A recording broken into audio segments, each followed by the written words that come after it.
The first film that we watched in the media was the 1960 film of Psycho.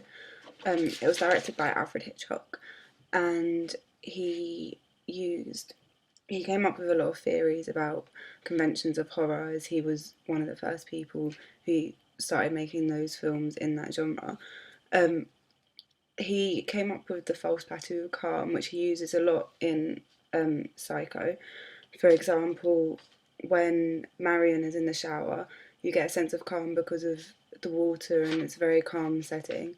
And then afterwards, she gets killed by somebody who we believe as an audience is the mother until the end, where they add a twist, which is also really clever because it keeps the audience wanting to find out more about the film. Also, a false plateau of calm is created when Leela, Marion's sister, goes down to the basement and she sees the mother in the chair, and then she turns the mother around and it turns out to be a dead body. Then out from nowhere comes her son, who ends up trying to kill her, which scares the audience and creates suspense as well. Also, the very staccato music that he uses adds to the tension and suspense throughout the film. And due to the sharpness of the notes, it builds up tension, which we as an audience start to feel uneasy watching the film. It's something to consider when we're making our trailer, as the music is key to how people end up feeling about the film and the type of feeling that they get.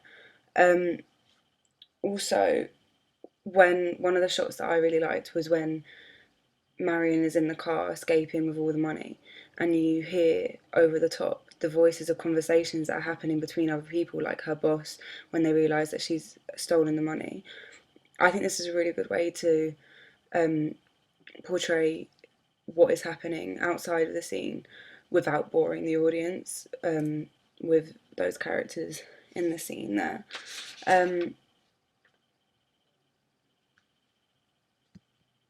Hitchcock also uses loads of close-ups and extreme close-ups. For example, after Marion has been killed and she's lying on the floor in the shower, there's extreme close-up of her eye. This highlights to the audience that she's dead, and also it focuses and draws the audience attention to it. Also, eyes are they're the window to your soul, so you can see that she was a very pure character, and then she did something completely wrong. She was going to make the right decision and turn back, and then she got murdered by this person. It scares the audience, and also makes them be able to absorb the events that had just happened before, as it was just after her death. The eye also mirrors the extreme close up of the plug hole where the blood is draining from it. That also creates suspense, as well, blood suggests death, and we as humans get really scared by this fact. Also,